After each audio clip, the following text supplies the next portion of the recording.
The sword pierced Beru's midsection as it shone with a gold light. In that fleeting moment, one thought struck him. She's the enemy. His basic instinct came to the forefront. Protect the master. He was primed to tear apart the enemy of his king with his 10 deadly claws. Just as his claws neared Haein's body, thump, I said stop. I glowered at Beru while holding on tightly to both sets of claws with my bare hands. The applicant test was over. If this source-faithful solo leveling read is working for you, leave a like, drop a comment with the shadow you trust the least, and subscribe so you are here when the next gate opens. Before Haein ever stepped into that training room, Japan's president had already come to Korea on his knees. Thud. President Shigeo Matsumoto dropped to his knees. The head of an entire organization, the man who represented the interests of all hunters in Japan, was kneeling on the floor. Countless thoughts were racing through his head. Yet, try as he might, he could not think of any other method. There was no room for ego or honor. If everything was made public, it would result in more than losing his job. President Go's gaze was ice cold. President Matsumoto had been all bluster and bravado until the tables were turned on him.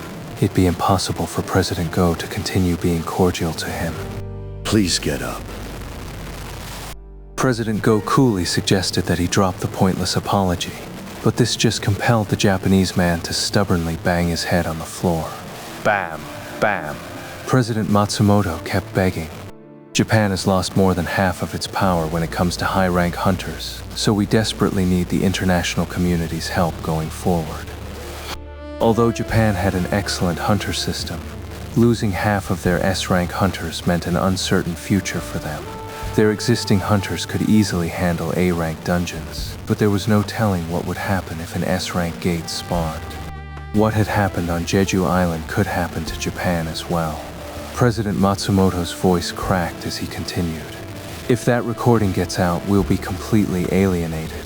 I beg you, President Go, please think of the innocent people of Japan and forgive Ma. President Go cut him off. Consider this your punishment. Consider this punishment for the sin you and your hunters were planning to commit. A ticking time bomb that could explode at any moment. This was President Go's punishment. President Matsumoto continued prostrating himself on the floor. President Go, I will not get up until you forgive me. Please, please think this over one more time. With a displeased look on his face, President Go took out his cell phone. Then you leave me no choice. You have 5 minutes. What was that supposed to mean? He looked up at President Go, unable to ignore his curiosity. The Korean man waved his phone. If you don't leave here in 5 minutes, every reporter on this contact list will receive a text message saying that the president of the Hunters Association of Japan is on his knees begging me for forgiveness. If President Matsumoto was going to drag this matter out due to fear, then President Go was ready to detonate this time bomb right here and now. This was more of a warning to the Japanese man than an actual threat. President Matsumoto bit his lower lip, but President Go was an unyielding person who wasn't about to bend to emotional pleas.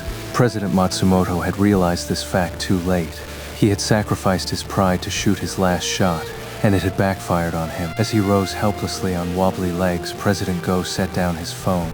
President Go's glare was like that of a beast.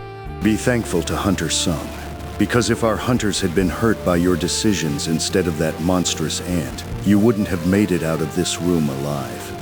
President Matsumoto packed his things with shaking hands and fled the association building without looking back. The confidence he'd displayed the last time he'd visited Korea was nowhere to be seen. President Go leaned back on the couch. He felt immensely satisfied, but he wasn't done yet. It was no exaggeration to say that he held the fate of the Hunters Association of Japan in his hands. We all must atone for our sins. From a young age, he'd lived by the saying that what goes around comes around. Just then, the phone on the table rang loudly.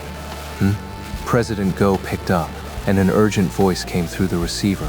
His eyes went wide as he listened. What? A gate in the middle of the road? To make matters worse, it was a B-rank gate, which was more than what an ordinary strike squad could handle. Where? It would be best to contact one of the big guilds and have them deploy some of their hunters, but wait a minute. President Go raised an eyebrow at the information he'd just received. Isn't Hunter Sung's guild office near there? Traffic was building on the road. Inside one of the idling cars, I was deep in thought. That woman, she saw something. Wait a minute. Norma Selna. She had experience dealing with a slew of powerful hunters, but something about me had freaked her out. What had she seen? A trace of the system. But although the system had set challenging tasks on occasion, it wasn't some fearsome being. Rather, it's my benefactor. But how would others see it? Wait a minute. The assistant director had asked if he could reach out to me at a later time.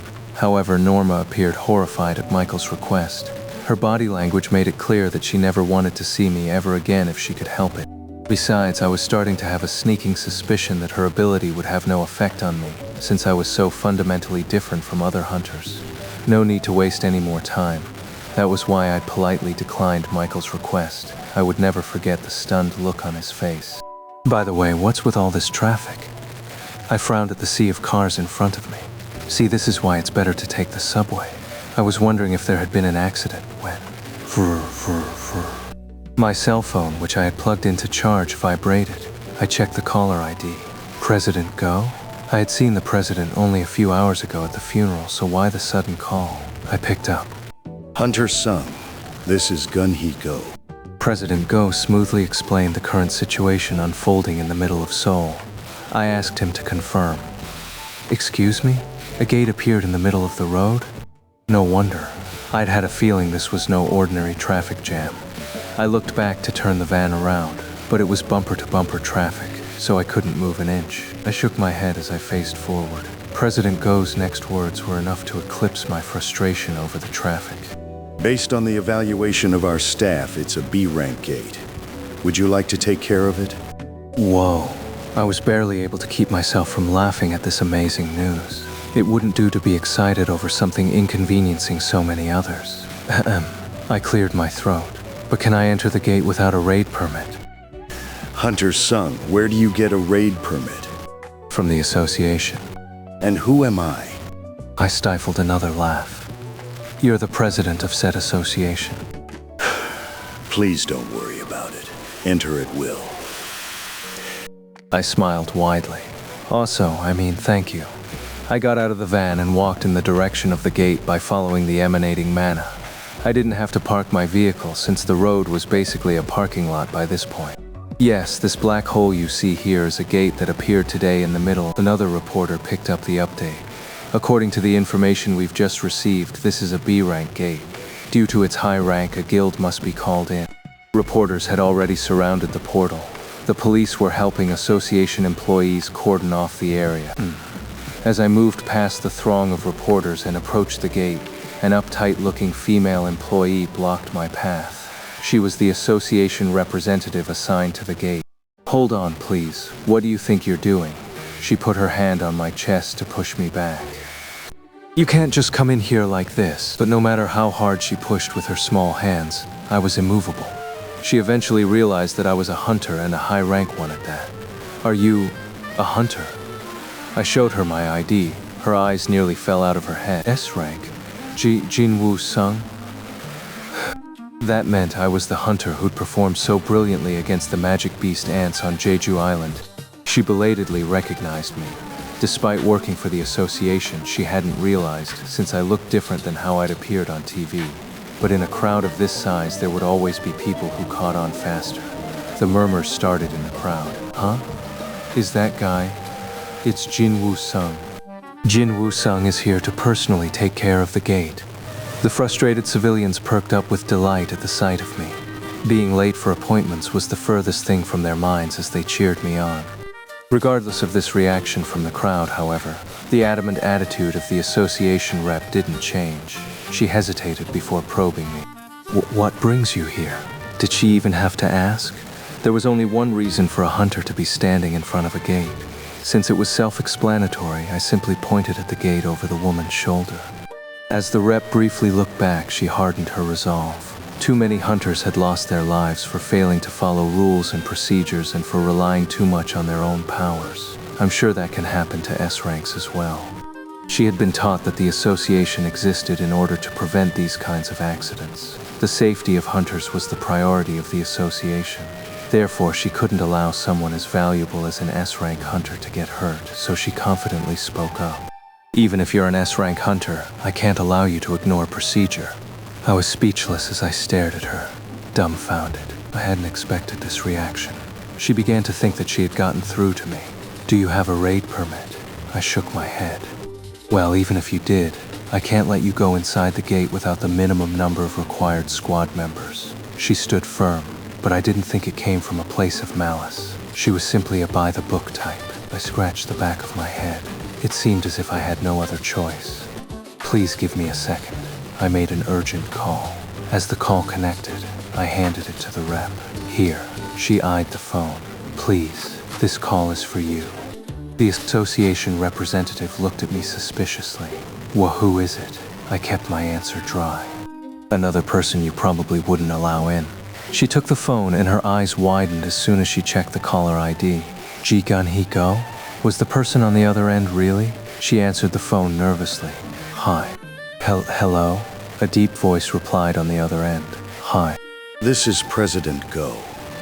And sure enough, she didn't know where to look, and her head kept bobbing up and down. Yes, sir, no, sir, yes, sir. Will do, sir. Click. She returned the phone to me with a defeated look. As I walked past her, I spoke in a low voice. Thank you. The association rep blinked. Pardon? I added. For worrying about me. Her embarrassment flashed into anger. You were just messing with me? I quickly vanished into the gate. Ugh. The association rep was furious and cursed Jinwoo, sending him bad vibes. Please God, make him fall and twist his ankle in the dungeon. But Jinwoo Sung had returned from Jeju Island without a scratch when it was overrun with S-rank magic beasts. What could possibly happen to him in a B-rank dungeon? At that very moment, screams rang out from every direction. People began shouting from every direction. Huh? What's happening? Why is the gate turning red? The black surface of the gate turned blood red after Jinwoo entered. It was a red gate. The name alone could send shivers down the spine. The rep panicked at the sight. Oh, is this because of me? Of course, that wasn't possible, but she still felt guilty. As an association employee, she knew well that red gates were dangerous places that connected to unknown worlds. And she was also aware that the survival of even high-rank hunters couldn't be guaranteed. Oh no. The color drained from her face as she imagined the worst-case scenario. If he really gets hurt. How many minutes had passed? As she continued to blame herself, she looked up from the ground since she suddenly felt someone else's presence nearby. I was standing in front of her. She startled like she had seen a ghost. Oh my. I grinned at her as I walked on by. For a moment, the representative could only stare after me. The representative's face was even redder now than after her exchange with President Go. I looked around and then approached the driver of a truck filled with potatoes. I asked the driver, Sir, could you please sell me a sack? The driver answered, confused. Excuse me? A sack of potatoes? I shook my head. No, just the sack, please. Jinho Yu, the vice president, recruitment manager, legal representative, and accountant of the guild tentatively named Solo Play, brightly greeted me as I entered the office. Welcome back, boss. Anything to note? No, boss. By the way, one of the applicants to be a founding member... Oh, right, give me the list. I'll take a look, too. Seeing as how Jinho wouldn't let this matter go, he was probably dying to get this guild established. But it worked out, since I felt the same way. We needed one more founding member to meet the required minimum of 3 people to establish a guild. Even though the last person is just to fill the head count, it'd be better if they were hardworking, since we'll be spending a lot of time with them anyway. I was nodding to myself when I noticed that Jinho looked somewhat down. What's the matter? The thing is, boss... Yeah? As you know, we need a lot of money to start a guild. High-rank dungeons go for an incredible amount at auctions, and we'll have to pay a signing bonus to recruit a hunter, especially for this particular applicant you sent. I interrupted him. Is this good enough? Thud. I dropped a potato sack on the floor. Jinho curiously took a look inside the sack. It was full of valuable essence stones. Boss, What's all this? I answered nonchalantly. I ran into a gate on the way here. For a beat, Jinho had no answer. In the few hours I'd been out of the office, I had cleared a high-rank dungeon I happened to run into and collected the essence stones just like that. You're incredible, boss. Jinho didn't think any more of it. There was no point in trying to apply logic to this man. I was pleased to see Jinho's delight at the whole. I then looked toward the conference room. So what is she doing here? Huh? Oh, I meant to tell you, we have an applicant waiting, boss. My eyes widened. An applicant? Yes, boss. Who is it? The person in the conference room, boss. Did she say that herself? Yes, boss. But that didn't make any sense. I strode over and opened the door to the conference room. The woman sitting inside had been quietly drinking the canned coffee Jinho had rushed out to buy her from the convenience store nearby since they had nothing in the office. She now turned to face me. I was flabbergasted. What are you doing here? Haein calmly gazed up at me. Well, I wanted to join the guild. Had I heard her right? Maybe something was wrong with my ears. Haein Cha, the vice president of the best guild in Korea and one of the country's most powerful hunters, wanted to join a guild that hadn't even taken its first steps yet. The only conclusion I could come to was that someone else was forcing her to do this. The thing was, who could possibly make Haein Cha do anything? Only one person in Korea could order her around like this. Did the president of the association put you up to this? Haein looked perplexed at the mention of President Go. Why would he... I was confused, but she looked even more so. Okay, I need to relax. This was definitely a shocking and interesting development, but I calmly pulled out a chair and took a seat opposite Haein. I silently observed her for a bit and concentrated. Time slowed down for me as I processed all the information I had on Haein. She's rattled. Her pulse, her breathing, her eyes. Haein was keeping a straight face, but nothing escaped my high perception stat. But that didn't explain why she was trying so hard to join the solo play guild, name pending. Aren't you still under contract with the Hunters Guild? I asked. Normally, contracts between guilds and hunters were 5 years long. Haein had been evaluated as an S-rank hunter and joined the Hunters Guild 2 years ago. That meant she had at least 3 years left on her contract, provided she had signed on for only the 5-year minimum. I can afford to pay the penalty fee. I raised an eyebrow at Haein's casual answer. The penalty for breaking a contract was between 2 to 3 times the signing bonus. Considering how much the Hunters Guild must have paid to recruit an S-rank hunter like her, the penalty had to be a staggering amount of money. My attitude became more businesslike. The solo play guild can't afford to pay for the kind of signing bonus someone of your level warrants, Hunter Cha. Is the name of the guild solo play? That's the name the vice president and I agreed on. Do you have an issue with it? No, not at all. I don't mind. I'm fine with not receiving a signing bonus. She was willing to pay an enormous penalty to leave the hunters and agree to a new contract without a signing bonus. What is she up to? I narrowed my eyes. We stared at each other for a while, but Haein had to look away. Her heart was beating even faster than before. I focused on what I was hearing. My keen ears didn't miss the physical changes. Is she hiding something? Since things had come this far, I couldn't continue without being direct with her.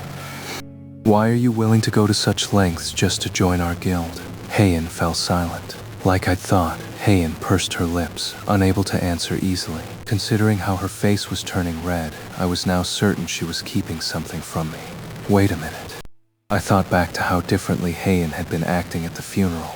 I wasn't sure what her end goal was, but it seemed like she'd been planning this for some time. I waited for her to answer, but she wordlessly kept her head bowed for a while. But what could she have said? That although the monstrous ant had knocked her out, she could still sense Jinwoo by her side. That even as she plunged into darkness, his scent had comforted her. There were no words to describe how she'd felt at that time. Haein thought that whatever she said, he would think she was crazy. Her heart had skipped a beat when she found out after the fact that Jinwoo had actually been on the island. She had been truly relieved that it wasn't just her imagination. And she realized that if, in 1,000,000 to 1 chance, she ever found herself in a situation where death was inescapable, she'd like for Jinwoo to be by her side. She wanted to say something like, "I want you to be with me until the end." How could she speak such cheesy words when just thinking them made her blush?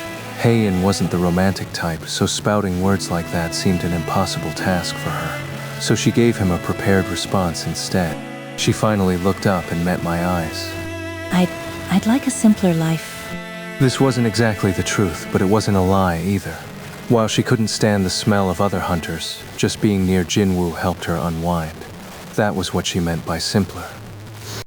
Although I interpreted her words differently, it still made sense to me. I nodded in understanding at her reply.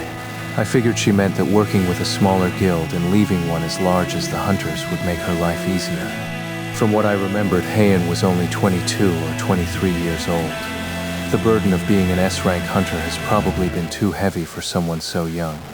And doubly so when having to constantly face life-threatening situations like Jeju Island. I myself had wanted to pack up and quit countless times when I worked for the association so I could sympathize.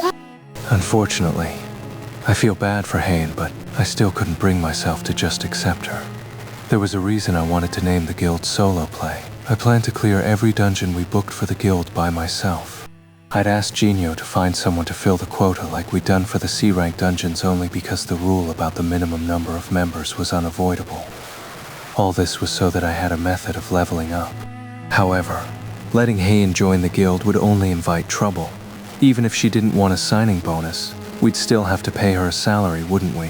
Signing on an expensive S-rank hunter we'd have no use for would be a waste for the country, since she wouldn't have anything to do. However, it'll look suspicious if I turn away an S-rank hunter for no reason, especially if she's waiving her signing bonus. So I came up with a clever plan. Actually, there's a test to join our guild. Pardon me? The job listing didn't say anything about me. I cut off the confused Haein. We only instituted the test recently, so our vice president seems to have forgotten to include it. Haein grew serious as soon as she heard the word test. What kind of test is it? I was caught off guard. Is she serious? I'd expected her to walk out at the mere mention of a test as a matter of pride, yet here she was doing the opposite. It actually looked like I'd stoked her competitive spirit instead. By her stoic face, I could sense a hidden passion burning. Is she one of those people who never turns down a challenge? Or was she just being stubborn? Either way, I couldn't pretend I was joking and back down now. You have to battle a minion of my choosing. That was a definite blow to her self-esteem. Haein said nothing, but the look in her eyes did not soften. Is your opinion of me really that low, Hunter Jinwoo-sung? Strangely, I could almost hear those words in her voice despite her unreadable expression as we silently regarded each other. Which minion are you going to choose? I'll pick an especially strong one for you, Hunter Cha. Works for me. She didn't back down. But Haein would never in a million years be able to guess who she'd be going up against, or who the latest addition to my shadow army was. I figured that as competitive as she was also the kind of person who would acknowledge her defeat and give up, so I accepted the challenge. All right then. When is this test? Right now. Forming the guild was an urgent matter, so I didn't want to waste more time than necessary with Hunter Chat. Since the topic had been broached, we might as well get it over with. The location would be the gym at the Hunters Association headquarters. S-rank hunters had the privilege of using the gym anytime they wanted as one of the perks they enjoyed. Understood. Haein nodded. She also preferred not to drag things out. We rose to our feet together as if we'd planned it. Hold on. At that moment, I was struck by a thought. I stopped Haein just as she grabbed the doorknob. Hunter Cha, please wait. Yes? No need to go out that way. Haein could only blink at me, confused. Haein wasn't sure what I meant. The room had only one door, and surely I wasn't suggesting that we go out the window. I approached Haein. There's an easier way to get there. Sorry? In order to do that, I have to stand close to you. Is that okay? Oh. Haein recalled something President Baek had mentioned to her. Just as the Korean strike squad had been on the brink of death, Jinwoo had popped into existence behind him. I gently warned her. Excuse me. I wrapped my arms around her. I'd carried her bridal style around the ant cave, so a hug wasn't that big of a deal to me. On the other hand, Haein's face instantly turned red, but she didn't push me away or try to break loose. One thought flickered through Haein. What a nice scent. As Haein blushed, I readied myself after carefully making sure she wouldn't slip out of my grasp. All right. There was something I'd wanted to test out, and this was as good a time as any. You might feel dizzy. It had happened to me the first time. At that, Haein wrapped her arms around my waist and whispered. Okay. I looked straight ahead and wordlessly activated the skill. Shadow Exchange. Woo! Haein and I soundlessly fell into our shadows. At that exact moment, Jinho entered the room with tea and snacks he'd hurriedly picked up from the convenience store when he noticed that the meeting seemed to be running long. Please help yourself tell. Jinho made eye contact with an embarrassed-looking high orc shadow soldier. For a second, neither Jinho nor the shadow soldier moved. Crash! Jinho dropped the tray he was carrying, and the glasses shattered into pieces. What the? Frightened, Jinho squeezed his eyes shut for a second, but when he opened them, the shadow soldier had disappeared without a trace. Jinho thought, but I definitely saw it. He rubbed his eyes hard, shook his head, and looked around, but he couldn't find any trace of the magic beast. Have I been pushing myself too hard lately? For him to be hallucinating? He cocked his head, then turned around in search of a rag before abruptly stopping dead in his tracks.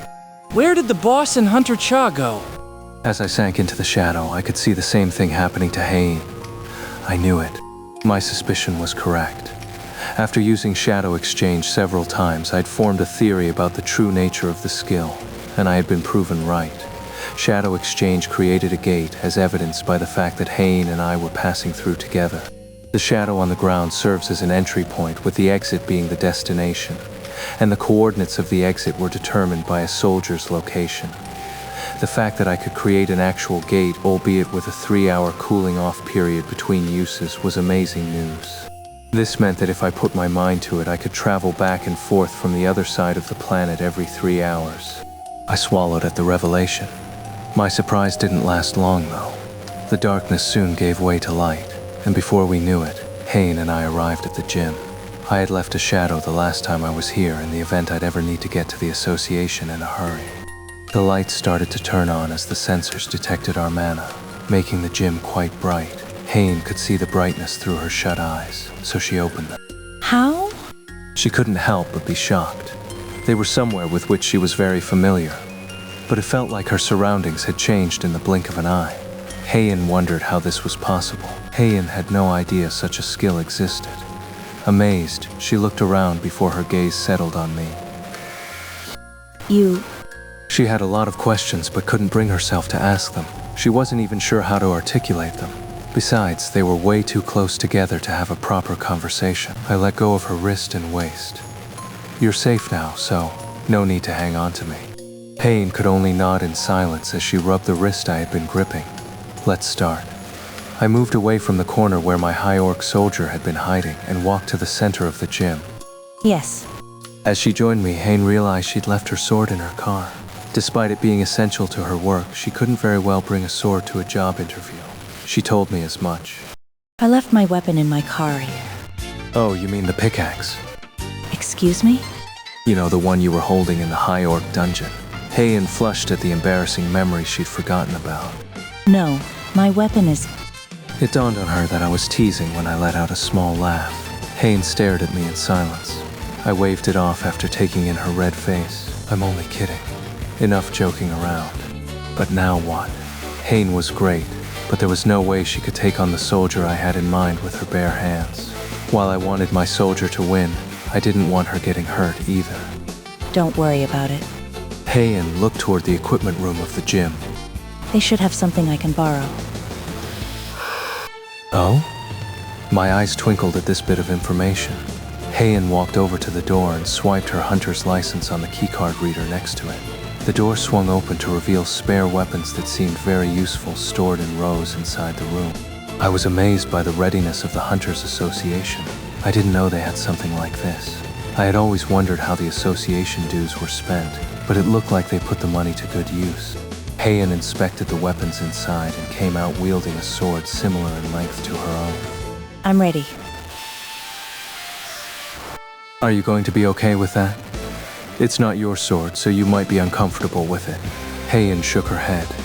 It doesn't matter what weapon I use. It's not like magic beasts attack hunters based on how they're armed. That was true. I didn't object, since I fully agreed with that sentiment. I appreciated her straightforward nature. I guess it's time to summon a soldier. As if to show that she truly was ready, Haein released some of her mana. If I summoned a regular soldier to oppose her, she would tear it in half in no time.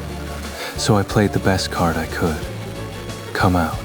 A smaller shadow separated from my own, and after moving several paces to the side, a knight noiselessly emerged. His armor and helmet were jet black except for the waist-length red mane attached to the top of the helmet. It was Igris, the best swordsman in my shadow army. I told Hunter Cha that I'd summon my strongest soldier, but summoning Beru would be going too far. Every member of the Korean team had been completely terrified of what Beru had been before becoming my shadow soldier. Haein herself had been sent to the brink of death by him. I didn't want to potentially traumatize her, so I couldn't bring myself to summon the Shadow Ant. Fang was out, since there would be a real danger of him burning down the gym. Looking at Igris's imposing figure, I was certain I had chosen correctly. However, Mr. Sung, I turned to Haein. how will you determine a win or a loss? Haein's voice was cold enough to freeze the heart of anyone who heard it, and it made me start to second-guess my choice. I thought it over before proposing the terms. Let's say the test will last either until my minion gets destroyed or you surrender. Haein nodded in agreement to the proposed conditions and brandished the sword she'd taken from the equipment room. Even though she was wielding a blade of average rank that could be easily purchased anywhere, the energy coming from it because of her was incredible. She's definitely strong. I could sense that Haein, who stood with the best of the best S-rank hunters, had resolved to give it her all. Igris drew his swords, holding one in each hand. I had an inkling that Igris might actually lose to Haein. But then, wait a minute, she said the weapon doesn't matter, right? I smiled and addressed Haein. Could you please turn around for a second? Haein looked baffled, but turned as requested without protest. I took the Demon Monarch's sword from my inventory and handed it to Igris. Use this. She'd said it didn't matter what kind of weapon she used, so that should also mean it didn't matter what her opponent used. Igris was so moved that the master himself would grant him a sword that he was about to kneel in gratitude, but I abruptly stopped him. I told you, you don't need to be so formal all the time. If only Iron had at least half of Igris's manners. In any case, I called to Haein. We're ready. Haein turned and spotted Igris holding a sword crackling with blue electricity, something he hadn't been holding earlier. Haein stared at the crackling sword in silence. I asked to proceed without addressing the change in weaponry. Shall we start? Yes, right. Then begin. With that, Igris made the first move by swinging the Demon Monarch's sword. Boom! A bolt of lightning flew straight at Haein. She flinched but managed to avoid the blast as nimbly as a cat by bending her torso backward. Krakoom! The bolt struck the wall, leaving a blackened scorch mark. Haein straightened up and glared at me, but I avoided eye contact and put on an innocent face. For a moment, I received only silence. Haein wordlessly gripped her sword with both hands. As she did, Igris charged her at a terrifying clip, intent on making her surrender as ordered. However, Haein didn't bat an eye as she threw herself at Igris. President Go's office was situated on the highest floor of the main association building. From this vantage point, he could see all the association buildings as well as the surrounding area. He had been reading confidential reports when something outside his window caught his attention. Lights were on in the supposedly empty gym. Confused, Gun-Hee buzzed his secretary. The secretary answered. You called, sir. Did someone rent out the gym for the day? The secretary checked the schedule. I don't see a booking, sir. Really? Gun-Hee covered the receiver with his hand and sorted out his thoughts as he stared at the gym. He then spoke in a low voice. Turn on the surveillance cameras and put the feed on my monitor. The secretary replied. Yes, sir. Soon, the TV that took up an entire wall of his office showed Jinwoo and Haein in the gym with their arms tightly wrapped around each other. Surprised, Gun-Hee coughed. No matter how many times he checked, it was definitely them. He cocked his head. Are those two in a relationship? But if he thought about it, when Haein had initially come to in the helicopter, the first person she'd asked about was Jinwoo. I should have seen it. Gun-Hee was smiling fondly as he watched the two hunters on the screen. They both hated calling attention to themselves, to the point where they'd requested that their personnel files be sealed as soon as they became S-rank hunters. However, by this point, everyone in Korea knew who Jinwoo was, and the same could be said for Haein. The only place such a couple could spend time alone was in the association gym after hours. For youngsters like them to have a date at the gym of all places, what a sound relationship they must have. Gun-hee continued grinning as he shook his head a few times. He paged his secretary again. I'm sorry, but could you please turn off the surveillance cameras in the gym? The secretary hesitated. Sir? But note in the records that there was a maintenance check today. The secretary relented. Understood, sir. The TV turned off as soon as he hung up the phone. Gun-hee gazed at the gym for a moment, then chuckled as he returned to his reports. But then, rumble. The water at Go's glass rippled as a slight quake emanated from the gym. He didn't bother to look, but the smile on his face remained. Oh, to be young again indeed. Oh boy. I massaged my temple at the growing headache. I had underestimated Haein. Although I had bestowed the Demon Monarch's sword to Igris, Haein was still proving too much for the night. I called off the match as soon as she severed Igris's left arm. Stop. While they could respawn, it wasn't pleasant seeing my soldiers get destroyed. Haein exhaled hard to get her breathing back under control. Though she'd won, Igris had been tough enough that she was drenched in sweat. She wiped some of it from her brow with a pale, thin finger. It was unfortunate, but I summoned Igris back, easily accepting the defeat. I lost. Igris returned to his shadow. However, Haein didn't lay down her sword. No, this one doesn't count. I blinked, confused. She was invalidating the match? But why? Haein continued. You said you'd choose your strongest minion, didn't you? She approached me until there was only one step left between us. Was that Black Knight really your strongest? It was a rhetorical question. It was obvious she was just looking for confirmation of something about which she was already certain. When I shook my head, Haein immediately answered. Then please summon your strongest minion as promised. You might get hurt. That's okay. I've wanted a rematch. My eyes widened. You know? Haein nodded. I've seen the footage. Haein had watched the video of the raid several times, and one of the magic beasts that used fire seemed familiar to her. That fire-breathing minion was the High Orc Shaman, the boss of the A-rank dungeon, wasn't it? Haein had surmised that with Jinwoo's abilities, it stood to reason he could do the same with the monstrous ant. She'd agreed to this test, assuming that he would be her opponent. To Haein, this win meant nothing. Haein wanted to prove her mettle to Jinwoo by winning against the minion who used the monstrous ant's power. I considered this briefly and then nodded. Beru, a shadow soldier whose entire body was cloaked in smoke, appeared behind me. Haein instinctively stepped back at the sight. The shadow ant possessed an incredibly terrifying energy, just like before. I was genuinely worried about Haein, whose face had turned pale. Are you sure you'll be okay? Although Beru was currently weaker than when he was alive, he was still a creature born to kill hunters. Haein pressed her lips together in a straight line and silently nodded. Beru, who'd been watching her, turned and bowed to me. My king, what would you have me do to this human? Haein simply watched and waited as Beru wordlessly communicated with me, almost as if she too could hear him. I replied telepathically to him.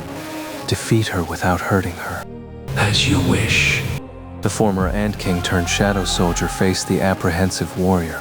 Gulp. Haein swallowed hard. The enormous amount of magic power she felt from her opponent was giving her goosebumps. Haein wondered if Jinwoo had really taken this magic beast down. While Igris hadn't phased Haein a bit, she was now shaking like a leaf. With his preparations to do his king's bidding complete, Beru let out a savage battle cry. Scraw! Blade-like claws extended from the tips of his fingers, but I gave him a sharp look. No claws. Beru retracted his claws immediately, in high spirits. I gave the order one more time. Hurt her, and you'll be in a world of hurt yourself. I shall do as you command. With Beru's answer, I announced the start of the match. Begin. Beru made the first move. He had been given a single command. Defeat the enemy without hurting her. As one who had experience giving orders, Beru knew how to interpret mine.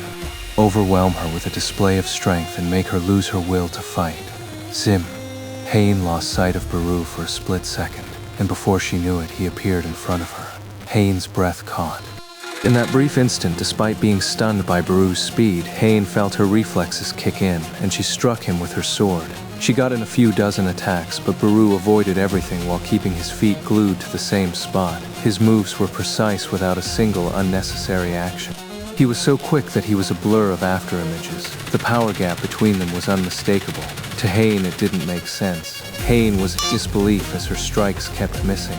How could he dodge at such close range without taking a single step? She tried once more. Haein aimed at her opponent's neck, but he easily avoided it by leaning back slightly. No matter which direction she came from, no matter how much she changed up her attack pattern, her target moved out of harm's way with ease. Haein could only wonder how. Beru wasn't even a real magic beast, but a minion who was borrowing a dead magic beast's power. How could he be so strong? And how strong was Jinwoo to control this minion so easily? Haein's attacks slowed at the dim terror she was feeling. Beru took the opportunity to swat her sword swings aside with the back of his hand each time before finally getting up in her face. Haein was stunned by the stench of death that abruptly flooded her nose. It's over. As soon as Beru's wide-open mouth... Instead of crushing her head with his jaws, the minion let out a terrifying roar. Scra! The magic power contained in Beru's roar pushed Haein back. Eek. I grimaced. I couldn't find any enjoyment in watching such a one-sided fight. And yet, Haein got back up and adjusted the grip on her sword as if she had no intention of surrendering. I raised an eyebrow. What's going on in her head? Haein wasn't some low-rank hunter who couldn't accept a huge difference in power between her and her opponent even after witnessing it for herself. She's not reckless enough to rush into a fight she's got no hope of winning either. Then did she have something up her sleeve? I hope she knows what she's doing. My psychic bond with Beru allowed me to sense the strength of the murderous intentions the Shadow Ant was suppressing. Meanwhile, Haein's will to fight was as indomitable as ever despite her obvious disadvantage. I had an ominous feeling. A solemn expression came across my face as I observed the two fighters. Beru tilted his head, unable to understand her choice. Beru couldn't understand Haein's decisions. He had put the huge power gap between them on display several times, so why wouldn't she surrender? The king of the ants, who ruled the top of the food chain, began feeling irritated at this human female who was but a mere plaything to him. His memories of being a dominant power fueled Beru's rage. Beru's rage sharpened into a single thought. How dare she? Beru materialized right in front of Haein, leaned in and looked her in the eye. Any two living beings could tell through eye contact alone which of them was predator and which was prey.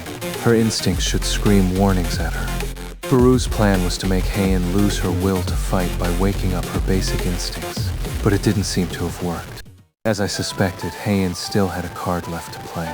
The move Haein was most confident in was a skill called Sword Dance. She moved progressively faster and faster, drawing elegant arcs in the air with her blade as if dancing. However, as Beru continued to block Haein's fluid and relentless strikes with his claws, his displeasure grew apparent in his expression. Enough playing around. With his bare hand, Beru grabbed the sword coming right at him and shattered it. Crack. Half the blade broke off. Despite the setback, Haein's eyes blazed with a cold fury. Haein knew she had one shot at this. She focused all her magic power on what remained of the sword in her hands. This particular skill was called Sword of Light. This was her first time revealing this skill. Because it consumed too much magic power, she could use it only as a last resort. The blade shone brightly.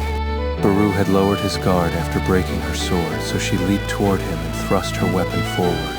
I was utterly astonished. No, naturally I hadn't been worried about Beru, but before I could do anything, the sword pierced Beru's midsection as it shone with a gold light. Scra! In that fleeting moment, one thought struck Beru. She's the enemy. Beru wasn't concerned for his own mortality, but if he fell, this woman's sword would be pointed at his king. And so, the basic instinct that all the Shadow Soldiers possessed, the prime directive imprinted in all their minds, came to the forefront. Protect my master. Beru's mind reset, and my command to defeat the enemy without hurting her was wiped from his memory. Beru underwent a terrifying physical transformation for the sake of protecting his master. His body grew, his jaws became strong enough to chew through iron, and his sharp claws extended. Stop. Beru was primed to tear apart the enemy of his king with his 10 deadly claws. Swipe. Just as his claws neared Haein's body, thump. I narrowly made it in time. Shoot. I said stop. I glowered at Beru while holding on tightly to both sets of claws with my bare hands. Beru trembled as his eyes met mine. Without bothering to pull the sword out of his stomach, he leaped back and dropped to the ground face first, begging for my forgiveness. My king, please show me mercy. I understood why Beru had acted this way, since his instincts to protect his master had been loud enough to telepathically reach me. For a tense moment, I said nothing. I momentarily glared at Beru before looking to the side. Whomp. Haein collapsed to the floor, having no energy to remain standing after staring death in the face, however briefly. Are you okay? As I approached, Haein tried to rise but gave up. She could only look down at the floor and nod. Yes. She wasn't very convincing. I helped her to her feet and asked, "Why are you pushing yourself to your limit? There's no need to try so hard to join our guild, is there?" Haein had no answer. It was only a test. What was more, it was a kind of entrance exam designed to prevent her admission. But she had been so obsessed with winning the match that she'd gone so far as to unleash an incredibly dangerous skill. This couldn't just be about a desire to win. So, I proceeded with caution so as not to upset her. "I have to ask, do you have a thing for me or something?" "How?" What? She seemed dazed, like someone had slapped her upside the head, so I shrugged. "Is that not it either?" But then, Haein organized her thoughts before revising her response. Yes, I think so. At the Hunter Command Center of the United States, the director wasn't pleased with the news that his men had failed to recruit Jinwoo. He was waiting to hear the details directly from the assistant director instead of receiving a paper report. The assistant director arrived at his office with Norma. The director demanded an answer before they could even take a seat. What happened?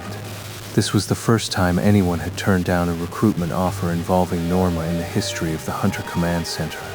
Michael stood with a gloomy expression and lowered his head. "I am so sorry, sir."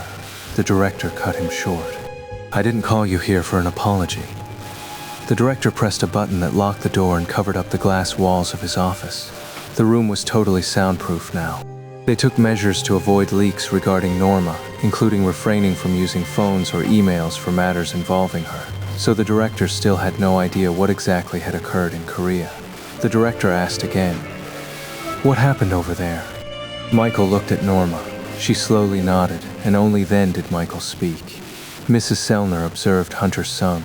The director prompted him, and the director understood how Norma's power worked, so the result of her observation was as important as the result of their recruitment efforts. Michael licked his dry lips. According to Mrs. Sellner, Hunter Sung is a king. The director leaped to his feet. What? Out of all the strong hunters Norma had encountered, she had assessed only 3 as kings.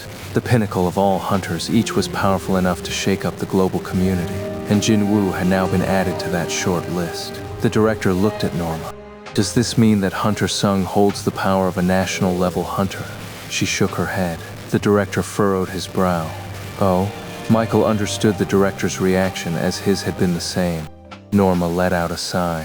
Norma began without missing a beat. "I should explain. I know you're both aware of what my abilities entail." The director and the assistant director nodded simultaneously, and the director responded first. "You said that awakened beings had connections to and could access the power on the other side." When Norma looked into the eyes of an awakened being, she was able to detect a passage connecting them to the other side. On rare occasions, the passage shone with a blinding light because the power coming through was that strong. Those were the aforementioned kings. The director pressed her. "So what's so different about Hunter Sung?" Norma shivered. "He doesn't have a connection. As soon as I looked into his eyes, the darkness in him looked back at me. Oh God, it was like looking at darkness incarnate," the assistant director argued. "But he's helping tons of people as an active hunter. I don't think he's an evil person. If that was the case, Jinwoo would have instantly killed the two agents who had pulled their guns on him.